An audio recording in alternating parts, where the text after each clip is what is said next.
जय हिंद दोस्तों। Welcome again super 30 word. दोस्तों आज सुबह एक स्टूडेंट का मैसेज मिला कि सर कोरोना ने क्लासेस रोक दी है, एजुकेशन को भी रोक दिया है, क्लासेस रोक दी है, चाहे वो स्कूल की हो, कॉलेज की हो या कहीं ट्यूशन्स की हो।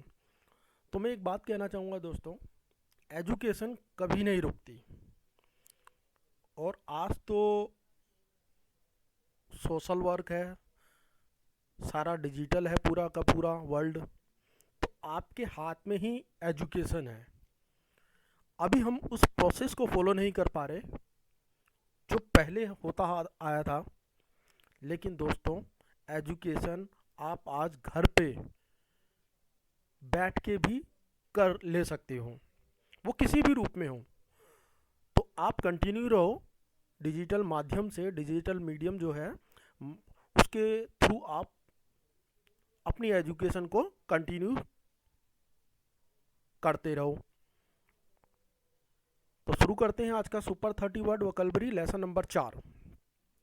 तो दोस्तों, लेसन नंबर 4 में आज पहला वर्ड हम लेते हैं work for the development. Work for the development, तो इसका मतलब होता है विकास के लिए काम करना, डेवलपमेंट के लिए काम करना। Work for the development. Second number होता है वर्ड वरी अबाउट समबडी। किसी की चिंता करना। हमें अक्सर किसी की चिंता होती है, वरी अबाउट राम श्याम जो भी होता है। तो जब भी वरी किसी की चिंता करोगे तो वरी अबाउट समबडी उसका नाम का यूज कर सकते हो। Hard work page. मेहनत का जो फल होता है दोस्तों वो हमेशा मीठा होता है, ये आपने सुना होगा। तो उसको इंग्लिश में जो यूज करेंगे, hard work page. Honesty page. Honesty always पे, आपने सुना होगा। तो ईमानदारी का जो फल होता है वो दोस्तों मीठा होता है। कभी कभार थोड़ा लेट मिले, बट हमेशा ही होनेस्टी जो होती है हमेशा ही आपको पे करती है और मीठा पे करती है। पेशेंस पे। नेक्स्ट वर्ड इज पेशेंस पे। धैर्य का फल मीठा होता है। तो हम कहते हैं ना यार पेशेंस रखो, तो वो इसलिए बोला जाता है कि इसका फल जो है हमेशा आपको मीठा मिलेगा, अच्छा मिलेगा, टाइम मिलेगा। My heart starting throbbing. My heart starts throbbing, इसका मतलब होता है मेरा दिल धड़कने लगा। ये अक्सर दिल धड़कता है किसी के लिए, तो आप ये यूज कर सकते हो, my heart start throbbing for you. I fail to understand. 7 number पे आता है आई फेल टू अंडरस्टैंड। मुझे समझ नहीं आ रहा। जब कोई किसी से कोई आपको बात बता रहा है और वो समझ नहीं आ रही, तो you can say I fail to understand your question. Next is आता है गेट टंग टाइड। मुंह पे ताला पड़ जाना। टंग टाइड, मुंह पे ताला पड़ जाना। 9 नंबर पे आता है दोस्तों no matter how my father is. How no sorry no matter how my father is. मेरे पापा जैसे भी हों। जब भी आपको कहना मेरे पापा जैसे भी हों, भाई तुझे क्या लेना देना। तो आपने क्या वर्ड इस्तेमाल करना, no matter how my father is. तो आप इस तरह से कह सकते हो।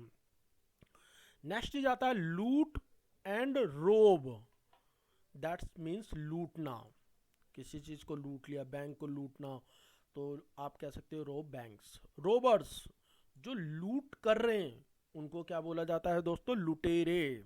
तो दैट मीन्स रोब जो है वो लूटना हो गया, रोबर्स हो गया लुटेरे, लूटने वाले लोग।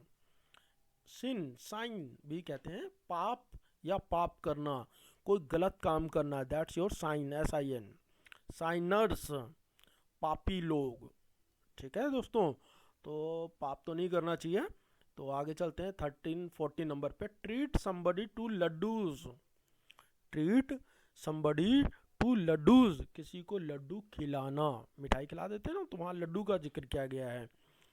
Warn somebody against something. Warn, चेतावनी देना, सावधान करना, वर्ड हम जानते ही हैं। तो किसी को किसी चीज से सावधान करने के उसमें जो वर्ड इस्तेमाल होता है वार्न समबडी अगेंस्ट समथिंग। तो ये हमारा 15 नंबर हो गया। नेक्स्ट इज आता है trust somebody blindly. Trust somebody, trust का मतलब विश्वास करना, ब्लाइंडली मतलब आंख बंद करके। तो इसका मतलब हो गया दोस्तों किसी पर अंधा विश्वास करना। आई ट्रस्ट राम ब्लाइंडली, मैं राम पे अंधा विश्वास करता हूँ, यानी कि जो वो कहेगा मैं कर दूंगा। कॉन्टेस्ट इलेक्शन, चुनाव लड़ना। कॉन्टेस्ट मतलब चुनाव लड़ना, और इलेक्शन का मतलब चुनाव। वोर्न आउट क्लोथ्स, फटे पुराने कपड़े। वोर्न आउट क्लोथ्स, फटे पुराने कपड़े। Make somebody bite the dust. Bite का मतलब आप लोगों को याद होगा, डस्ट का मतलब भी आप लोगों को पता होगा। तो जब भी किसी को धूल चटाने की बात हो तो make somebody bite the dust का यूज करेंगे। नेक्स्ट जाता है फ्लोर समबडी। फ्लोर का मतलब फर्श को कहा जाता है, तो यहां पर मतलब होता है धूल चटाना, किसी को धूल चटाना। There was a time when, there was a time when, एक समय था जब। अक्सर बोला जाता है यार एक समय था जब मैं बड़ा अमीर आदमी होता था। There was a time when I am rich, एक समय था जब मैं अमीर था। There was a time when, एक समय था जब। Gone are the days when, gone are the days when, वे दिन बीत गए जब। Gone are the days when, वे दिन बीत गए, जब हम कहते हैं ना वे दिन बीत गए, जब मैं एक दिन में 5 लीटर दूध पी लेता था, तो जवानी की बात बता रहा मान लीजिए। या मैं 100 डंबल कर लेता था, 100 डिप्स मार लेता था, तो वो वाली बात कह रहे हैं, वे दिन बीत गए जब। तो तब आपको इस्तेमाल करना है gone are the days when. 23rd में आता है दोस्तों words fail to express my feeling. Word fail to express my feeling, मेरे पास शब्द नहीं है भावनाएं व्यक्त करने के लिए। जैसे होता है ना कई बार किसी चीज़ के लिए हम कहते हैं, तो वहाँ पर आप इस तरह कह सकते हो word fail to express my, मैं कह नहीं सकता कि मैं बिल्कुल आप 24 पे आता है फ्रॉम द स्क्रैच, एकदम शुरू से। कई बार हम जीरो से कोई चीज़ शुरुआत करते हैं तो उसके लिए हम ये कहते हैं from the scratch. In broad daylight, in broad daylight, दिन दिहाड़े। In broad daylight robbers rob the bank, लुटेरों ने दिन दिहाड़े बैंक को लूट लिया। तो इन ब्रॉड डे लाइट का इस्तेमाल करेंगे। स्पीक ए बिट टू मच, स्पीक ए बिट टू मच, कुछ ज़्यादा ही बोलना। बिट टू मच, स्पीक का मतलब हमें पता ही है बोलना, तो यहाँ पर हो गया कुछ ज़्यादा ही बोल देना। नेक्स्ट चलते हैं दोस्तों, 26 तक हमारा हो गया। इनकरेज समबडी डिस्करेज समबडी, एक साथ दोनों लिख दिए। तो किसी काम को जो प्रोत्साहित करते हैं, किसी को प्रोत्साहित करते हैं कि यार ये काम तुम कर रहे हो बहुत अच्छा कर रहे हो, तो आप उसको इनकरेज कर रहे होते हैं, तो तब आपको इनकरेज समबडी का इस्तेमाल करना है। हतोत्साहित करना, किसी को डाउन करना है, तो डिस्करेज वर्ड यूज हो जाएगा। 28 में आता है here of somebody, here from somebody, किसी की खबर मिलना, किसी के बारे में बताना, एक तरह से ये कहा जा सकता है। 29 as far as I remember, as far as I remember, जहाँ तक मुझे याद आता है। क्या मतलब हुआ, जहाँ तक मुझे याद आता है वो वहाँ जाता था। एज फार आई रिमेंबर तो इस्तेमाल करेंगे। लास्ट है ब्रिंग लॉरल्स या फेम, दोनों में से कोई भी एक वर्ड कर लो। To somebody, bring fame to somebody, किसी का नाम रोशन करना, किसी को ख्याति दिलाना, प्रसिद्ध करना। तो जब भी इस तरह का वर्ड हो तो लॉरल्स फेम वर्ड आपको याद रखने हैं। ब्रिंग फेम टू समबडी, किसी का नाम रोशन करना। तो दोस्तों ये थे आज के हमारे सुपर 30।